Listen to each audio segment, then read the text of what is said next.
История планеты Земля знала немало сложных периодов, но в отличие от всех предшествовавших эпох, проблемы последних лет обусловлены тем, что настало время, когда человечеству крайне необходимо совершить переход к тысячелетней мечте всех народов Земли, миру без войн и насилия, созданию общества всеобщего благоденствия. На данном этапе своей истории человечество уже достигло предела погружения в материю хаос, закончив тем самым свою инволюцию. И именно в наши дни, оттолкнувшись от самого дна, оно должно устремиться к неминуемой эволюции духа.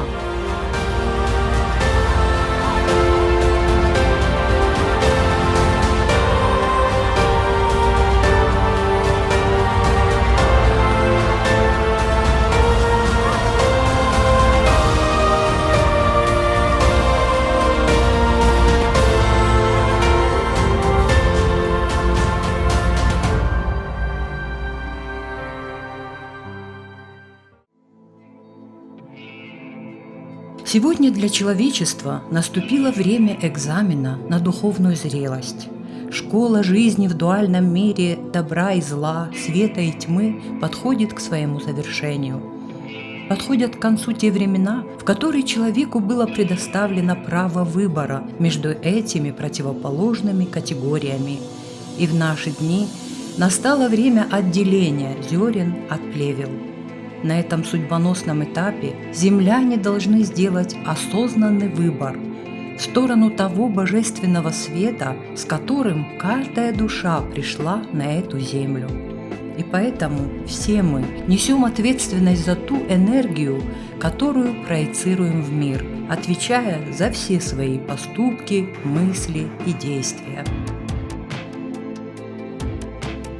Информация про так называемый квантовый переход Земли и человечества в эру Водолея, эру мудрости, единства и справедливости доведена почти до каждого человека. Все, кто услышал и осознал это, избрали для себя путь света, добра, любви и бескорыстного служения другим, тем самым поднимаясь на следующую ступень своего развития. Потому что настало время великого пробуждения, устремление к осознанности, расширению сознания. В поисках истины в разных странах мира открываются школы духовных практик. Многие едут за знаниями на таинственный остров Бали, кто-то осваивает азы йоги, медитации, осознанных сновидений, всего, что способно освободить сознание от оков бытия, от морока и застенков пекельного мира. Что же касается нас, потомков легендарных скифов и алан, древних асов, ариев, народа Ир, то сегодня, чтобы выжить и выстоять, нам необходимо вернуться к своим истокам, к знанию великих законов мироздания, которыми владели наши далекие предки, праотцы человечества, пришедшие со звезд. Их называли белыми богами, асами. Согласно легендам Востока, им предстоит осуществить план Творца по трансформации жизни на Земле в гармоничную реальность. Предки современных осетин были одним из тех народов древности, которые имели свободный доступ к сокровенной информации Вселенной. Эти знания они свято охраняли и передавали из поколения в поколение, от сердца к сердцу. Свидетельством существования древней цивилизации народа Ир, владевшей уникальными знаниями о строении мироздания и законах Вселенной, является вся традиционная культура осетин, духовное мировоззрение и гениальное учение Ирон Ахдау, арийская идеология, внедренная в социальную жизнь общества, пантеон небожителей, почитание которых сохранено до наших дней, грандиозная мифоэпическая триада Сарсиата Дишакта, Нартекачита и Даризанты Таурахта, богатейший фольклор, сакральный язык и священные ритуалы древнего Иристона. Возрождение асов – это есть возрождение нашей духовной культуры. она у нас до конца никогда не умирала. Она у нас всегда, может быть, не горела там пламенем, но тлела всегда. И народ гениален в том, что, несмотря на очень тяжелую жизнь, в этих непростых условиях горной жизни, люди сохранили главное, они сохранили свою духовную культуру. Конечно, учение великих асов, оно распространилось по всему миру, но основные контуры этого учения сохранили осетины в горах Кавказа. Здесь до сих пор бытует язык, здесь до сих пор бытует мифология и обрядовая система.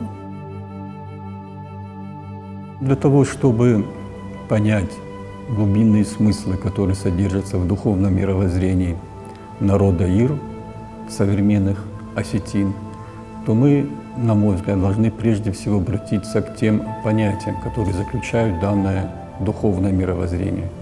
Как мы с вами знаем, данным понятием выступает многосложное, многоуровневое понятие Ирон-Агдау. Ирон-Агдау и Ир непосредственно, прежде всего у тех народов, которые восприняли эту идеологию, обозначает Бога-Творца и, собственно говоря, божественное начало как таковое. Если мы посмотрим, что из себя с точки зрения этимологии представляет слово «Агдау», то оно, по мнению большинства языковедов, состоит из двух, соответственно, составных частей. Это «вак» и «дау». «Вак» – истина, суть, и «тау» – сеять, распространять.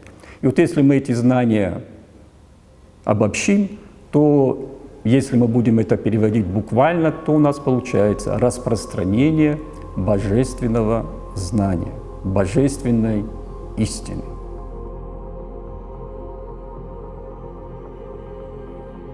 Агдау как уникальный свод нравственно-этических норм поведения, несущий божественную истину, являлся высшим законом для осетин и охватывал абсолютно все сферы и уровни человеческого бытия и сознания, являясь олицетворением космического порядка, воплощенного в земной жизни.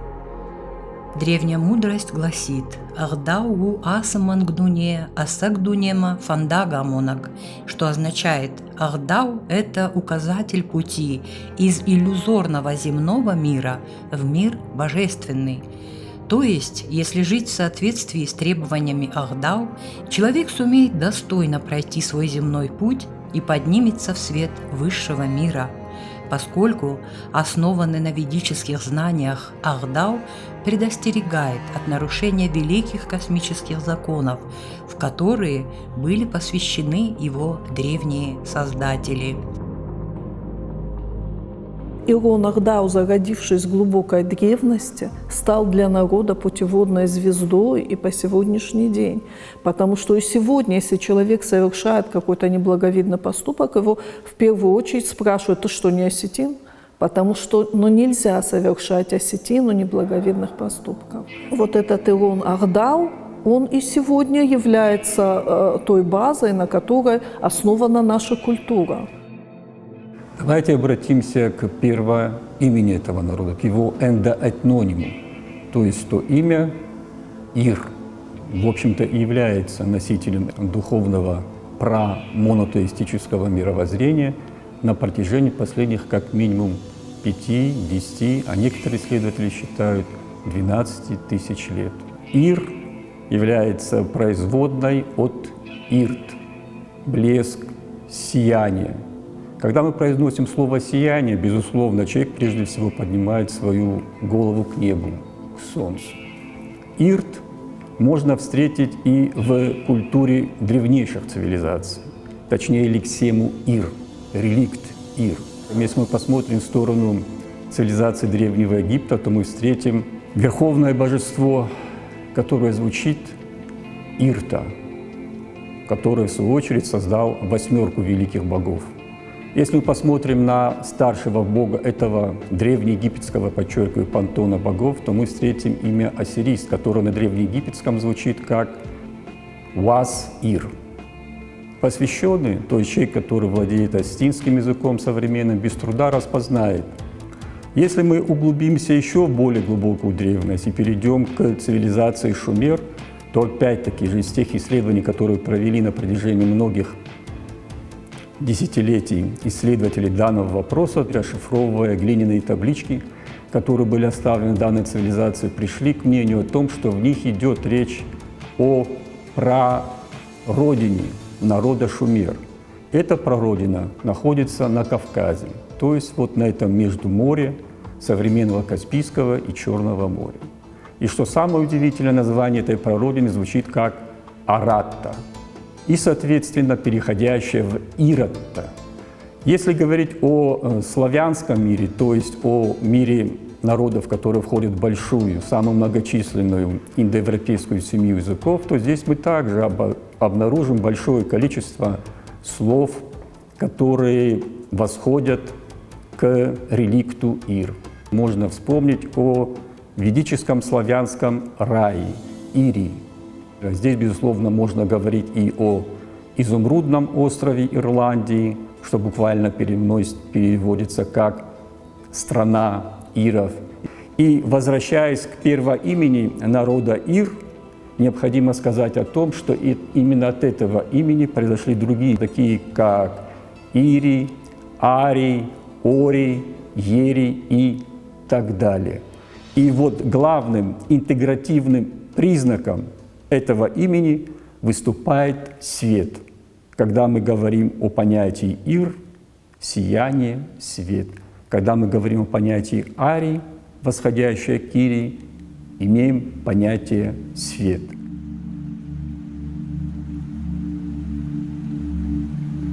Есть средневековая легенда о том, что когда-нибудь асы вернутся на Кавказ для того, чтобы завоевать город Асгард. И есть очень интересное пророчество оптинских старцев, которые говорят о том, что в темные времена заговорят священные камни Осетии. То есть разные источники говорят о Кавказе одно и то же, говорят о возрождении духа асов. Но как это возможно? Как вообще возможно возродить дух? Это можно сделать только одним способом – возродить учение. А учение асов заключается в тех священных текстах, которые оставили нам наши предки. Я думаю, что осетины – единственный народ, который обладает 3 священными текстами, 3 эпическими циклами. Это великое наше духовное наследие. И в одном из этих циклов, в сказаниях о Царцата, есть информация о працивилизации ариев, которая существовала задолго до возникновения всех известных историй цивилизации. Информация, которую дают тексты от Царцата, она удивительна, она совершенно потрясающая, она детализирована, она очень подробна. И самое интересное, то, что меня, например, поразило, это то, что она написана на символическом языке, она написана на хатиакском языке. У осетин хатиакский язык – это сумма художественных кодов, там, астрономических, числовых, значит, растительных, зооморфных и так далее. Вот сумма этих кодов – это есть хатиакский язык, без понимания которого мы никогда не поймем существо наших священных текстов. В нарских сказаниях есть одно очень маленькое и очень информативное сказание о собрании нартов и даридзанов, когда они стали думать о том, что же будет с народом через многие-многие века. Стали говорить о том, что народ рассеется, учение забудется. Как сделать так, чтобы передать это великое учение через вот эти темные века? И думали, они пришли к одному заключению. Передать можно через священные тексты, через мифы, сказания, легенды, притчи и так далее. То есть вот это тот способ передачи информации, который никогда не исчезнет. То есть любой носитель информации может в течение времени исчезнуть. Память человеческая, она хранит вот этот огромный объем информации. Они предложили передать потомкам знаки. И что это за знаки? Это же тоже очень удивительно.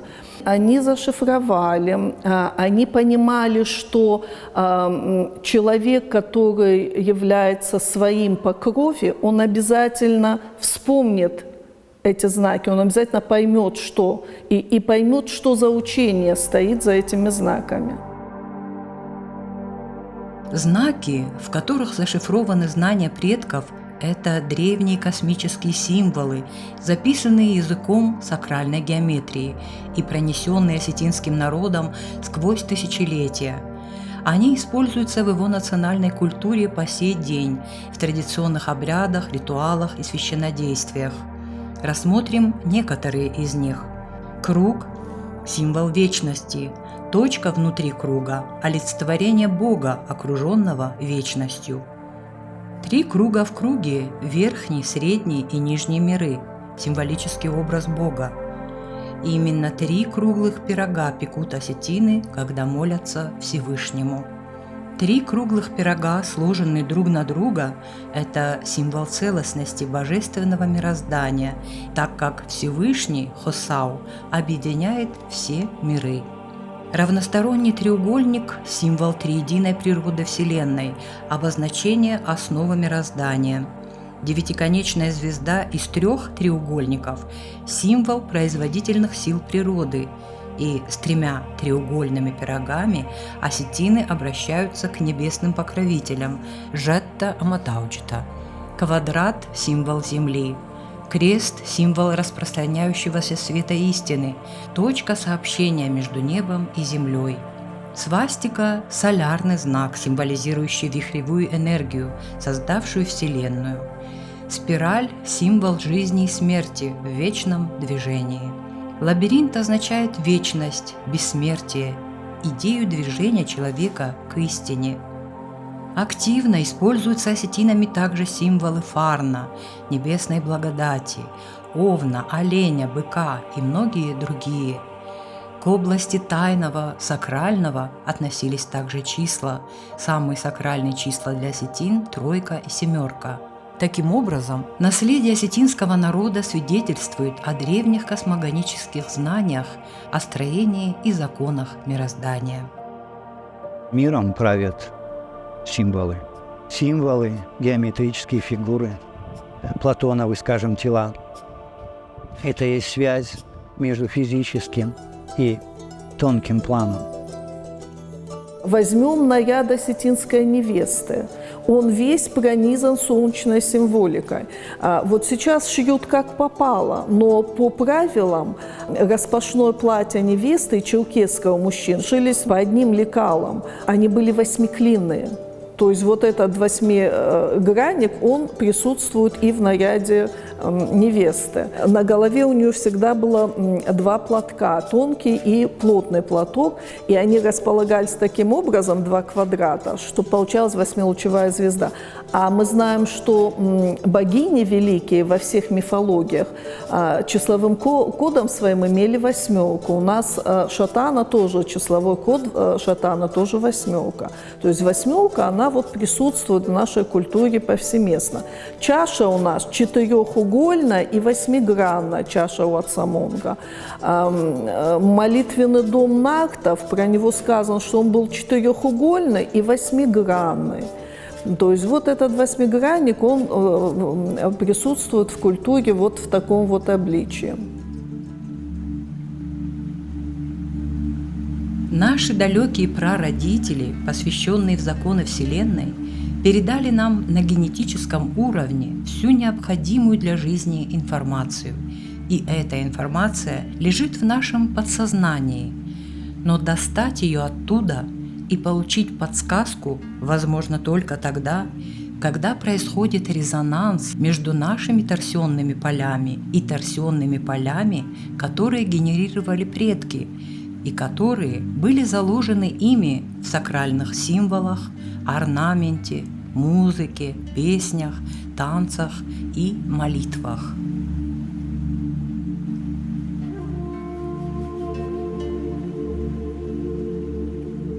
Что такое Остинское застолье? Это воспроизведение идеи творения. То есть 3 старших за столом, солнце, которое раздает, значит, свои лучи, свою энергию и свои знания, солнечные знания. И они доходят до младших. И младшие, у нас вот есть туала куфт, когда младшие присылают эту чашу, значит, обратно старшим. То есть лучи уходят до конца стола и возвращаются. То есть у нас вот это вот есть 3 осетинских пирога. Как они разрезаются? Они разрезаются солнечным символом. Творец эту символику, значит, наделил такой силой, при которой, если человек сам внутри себя не может достучаться до небес, то через правильно выставленный в пространство символ, 3 круга в круге, правильно сделанный, с любовью, с чистотой, потому что это накопитель чистейшей энергии, и он начинает резонировать. И когда старший начинает через эти 3 пирога говорить, то его молитва усиливается, это инструмент. Когда старший обращается к Богу, просит благодать, арфа, благодать снисходит. Он передает эту благодать второму хиштару, приговаривая: «Вса арфа давно, тебе я передаю эту благодать». И с 3-м хиштаром: «И тебе я передаю эту благодать». Их должно быть 3. Когда старший выпивает свой бокал, поднимается 4-й, их опять 3. То есть благодать божественную. Чтобы двигаться по земле, нужно иметь для этого 3 составляющие. Опять же, и происходит закручивание спирали, но инволюционной. И эта благодать когда-то доходит до младшего. Каштар есть человек, который начинает свой путь. Он только делает первые шаги. Это инициация, прямая передача энергии, чистой энергии, божественной энергии младшему. Человек, который есть отражение Бога, несет в себе частицу Бога. Мы на языке обращаемся по-осетински «дахсаухай», «махасаухай». Твоя божественная частица, моя божественная частица. Все, что есть у Отца, есть у Сына. Небо не может не услышать, потому что это мощнейший импульс чистой энергии. Она притягивается, что ты отдаешь, что к тебе и приходит. А если у тебя таких 50 человек или 150, вы представляете, какая сила у этого? И ромковде в астинской традиции, это же был мощнейший ритуал. Это не просто там какое-то пиршество. Нет, это был совсем другой уровень осознания. То, что нам оставили наши далекие-далекие предки, и то, что сохранили наши предки, которых оставалась горстка, и которых Бог почему-то решил сохранить все же, это удивительная история, то, что осетин удалось сохранить. Эту нацию, этот народ, этот язык, культуру. И главное, Ахдау, Ерон Ахдау. Наших предков закрыли глубоко в горах, ущельях, без всякого доступа. Богу нужно было, чтобы Ерон Ахдау дошел до 21 века, века просвещения. И почему-то мы еще не можем полностью все расшифровать. Если мы говорим об осетинском Ахдаве, нашему Ахдау несколько уже тысяч лет, это только то, что мы знаем, а то, что мы не знаем. Значит, вопрос, если этому Ахдаву такое количество времени, оно справедливо, оно близко к Творцу? Конечно, поэтому оно столько такие корни имеет. И оно ее, потому что она близко к Абсолюту. Вопрос, значит, можем ли мы его носить в первозданном виде? Сейчас нет. Но сейчас время пришло такое, когда мы обязаны вернуться к истокам. Вот то, откуда мы на самом деле. Ашакдуния.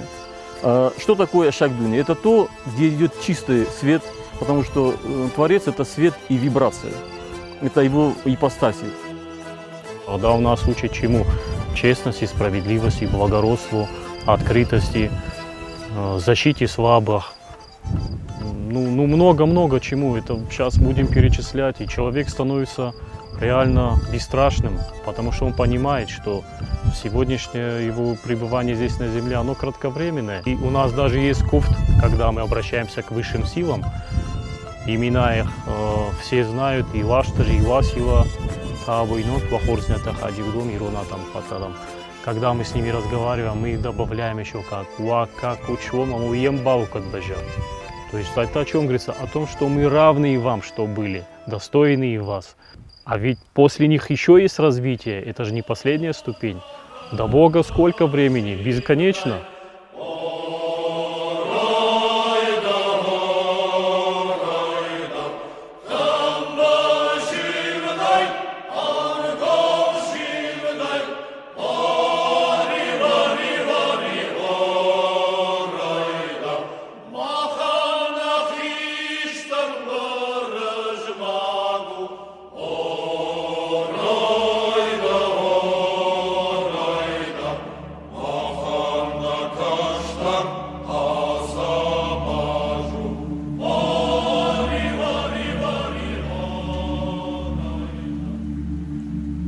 Очень много информации идет, особенно молодежь, значит, они хлынули, книги читают и все, про карму говорят. Но в линейном понимании, да, вот сейчас, отработать ее не удастся в чистом виде. И наши предки это понимали. Чий дом шел розы, я хищан там ее розы. Все, что ты делаешь для себя. И если сегодня люди хотят, значит, вот не ходить линейно, а как двоечник ходить и к учительнице математики и исправлять двоечки, там на троечки, на четверочки, так не получится, такого времени не хватит. И наши об этом знали. Сейчас свое сознание надо повернуть прямо туда, откуда ты пришел. Вот в самый центр этого пульсара, откуда идет жизнь. Когда он скажет утром себе «Хошал дахур захдорфа», обун макот так тоша, это патахуздармен куду офтамца соров. Потому что я все не вижу, а Творец видит все, что тебе надо. Быть Ироном, настоящим приверженцем традиций предков, было совсем непросто, но в то же время очень почетно. Процесс совершенствования духа осетин шел через ахдау – порядок и строгую дисциплину. Осетинская культура – это этикет сдержанности во всем – в осанке, в одежде, в поведении, в мыслях, чувствах, поступках. В уважении к старшему, почтении к женщине, умение быть добрым, гостеприимным, милосердным, делиться куском хлеба, помогать ближнему, радоваться чужой радости. Каждый в осетинском обществе должен был своим поведением, поступками нести добро роду и народу, быть полезным для всех. Тогда он назывался Уаждан, то есть благородный человек, несущий благо природе и людям. Согласно миропониманию осетин, все, что человек делает и даже думает, тут же становится известно Богу. Поэтому считалось, что ахдау и авшарм нужны даже если ты находишься один в лесу.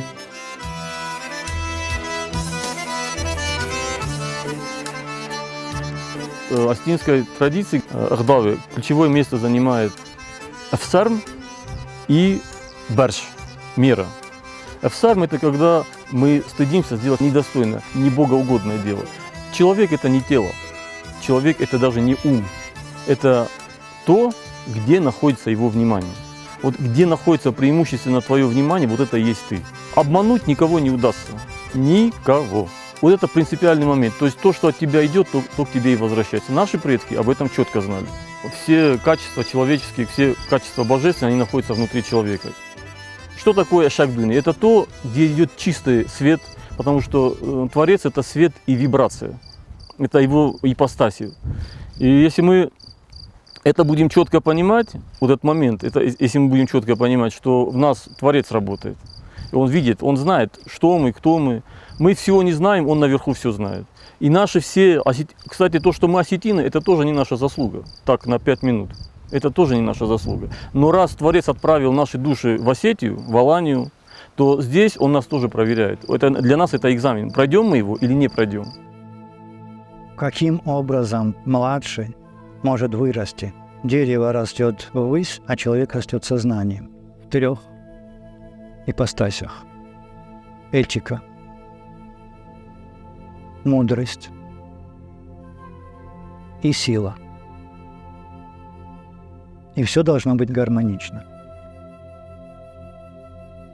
Мы видим очень умных людей, гениальных людей, в которых трудно отыскать этическую составляющую, в которых нет чистоты души.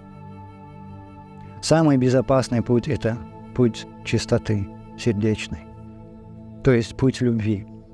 Когда мы приходим на Зварта, мы наполняемся этой чистотой, оставили всю суету за пределами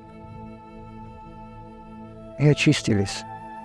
Если человек не сохраняет после того, как он получил благодать божественную из первых рук, если он не может сохранить эту чистоту и понести в жизнь, и принести домой, и жить в этой чистоте, тогда что значит наша молитва? Мы должны, Арвелбон, оставаться в этой чистоте. Это трудно. Тем более, когда вокруг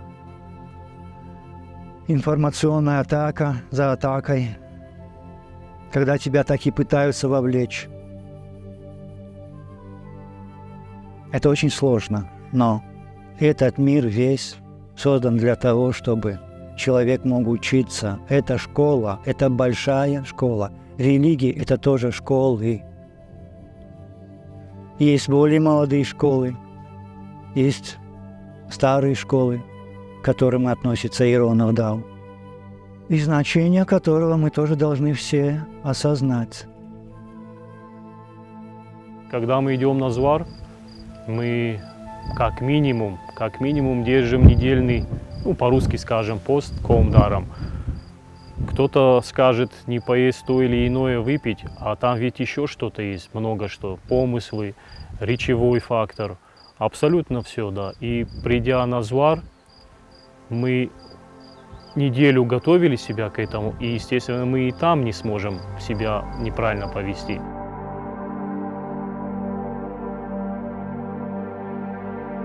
Всю горную территорию Осетии можно рассматривать как единый естественный храмовый комплекс, так как она табуирована иеросаланами-осетинами с доисторических времен и включает в себя тысячи мест поклонения единому Богу и высшим силам.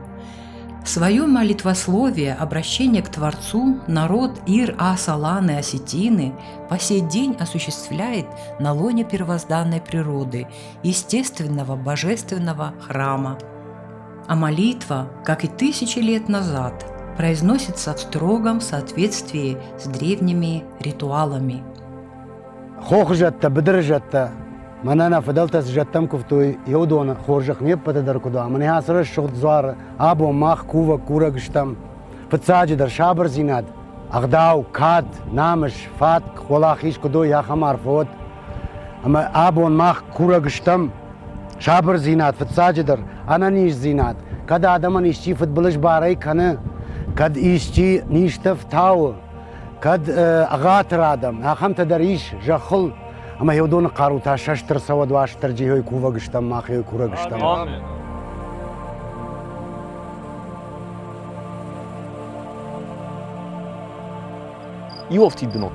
Нету. Все заполнено. Алшамандар. И в природе, как в армии, есть четкая структура, иерархия. Без этого мы бы здесь не стояли и не жили бы сейчас здесь. А раз это так, нельзя утром выйти и поблагодарить за все это. И наши предки это делали. Есть же такой Яхдау Дихонгаду. Мы же об этом знаем.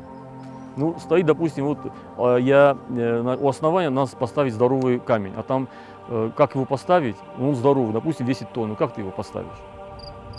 Вот, не было таких этих. Но наши предки знали об этом, что тот, кто создал этот мир, что ему стоит поставить, этот камень, хоть вот сюда, хоть на 7-й этаж, вообще ничего. Но для этого нужна мера искренности. Ты же должен быть искренним в этом деле. Потому что ты знаешь, что это себе не в карман ложишь сегодня, а ты это делаешь для общего блага. А для общего блага это значит богоугодное дело. Через молитву они это делали. Адуне умандуне. У осетин считается, что этот мир иллюзорный мир. Еще советские ученые уже пришли к тому выводу, что мир иллюзорен, что это голограмма. Я в своей жизни общался с очень высокого уровня йогинами тоже. И я вспоминал каждый раз своего отца, который во время молитвы, я вспоминал его состояние. И вот это его состояние я впитал в себя в детстве.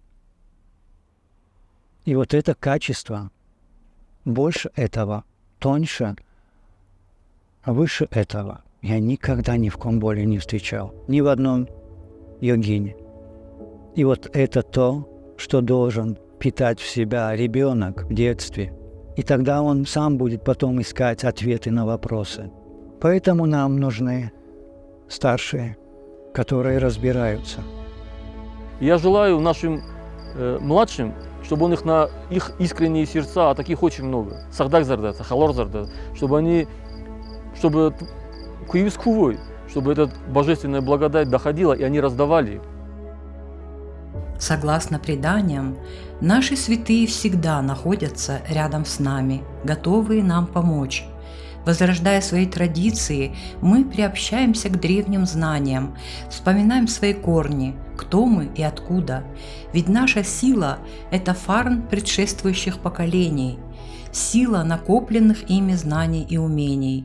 И они, как нельзя лучше, могут пригодиться нам сегодня. Идеология осетин, основанная на знаниях о законах мироздания, диктовала им философию благонравия, благодеяния и благомыслия, а в целом нравственной чистоты перед Богом. При этом осетинское общество никогда, ни в какие периоды своей истории не прерывало связи с Творцом и родными святыми небожителями. Народ донес веру в единого Бога, вот когда говорят, там язычники, там верят, молятся камням, деревьям и так далее. Как это так? У нас в нахском эпосе, у нас в сердца, у нас везде молитва всегда посвящена единому Богу. То есть вот это знание, вот этот монотеизм, он тоже присутствует, и как и тогда, так и сейчас он дошел до нашего времени. Это была уникальная духовная цивилизация. И все вот основные моменты, которые сегодня дошли до нашего времени, почитание Верховного Божества, значит, почитание предков, героев, великой богини, они зародились еще тогда в цивилизации царца тенартов. Часто говорят о таком емком понятии, как ас. И часто можно слышать в публикациях ведущих специалистов именно необходимость возрождения идеологии асов. У ас есть истина, исходящая сверху. И отсюда мы подходим к асам, то есть воинам света, несущим свет знаний в окружающую их айкумен. Отсюда можно сделать простой вывод. Если человечество хочет уйти от очередного самоуничтожения, необходимо возрождать идеологию света, которая в эпическом наследии осетинского народа конкретизируется в таком понятии, как дзауакак, то есть дзау, восходящий к свету. Человечество в очередной раз подошло к Рубикону, к своеобразной так называемой точке бифуркации. Если у нас два варианта, либо мы проходим эту точку и возрождаемся на новом культурном, духовном уровне, либо человечество исчезает и вновь возникает через достаточно большой промежуток времени. Я не сомневаюсь в том, что возрождение неминуемо, потому что вот цикл развития какой-то вот прошел, я думаю, мы сейчас дошли до конца этого цикла с потерями, но тем не менее, я считаю, очень достойно дошли. Мы ничего не потеряли. И вот, на мой взгляд, мы видим, безусловно, возрождение духовного мировоззрения осетин, можно сказать, возрождение идеологии асов, то есть воинов света.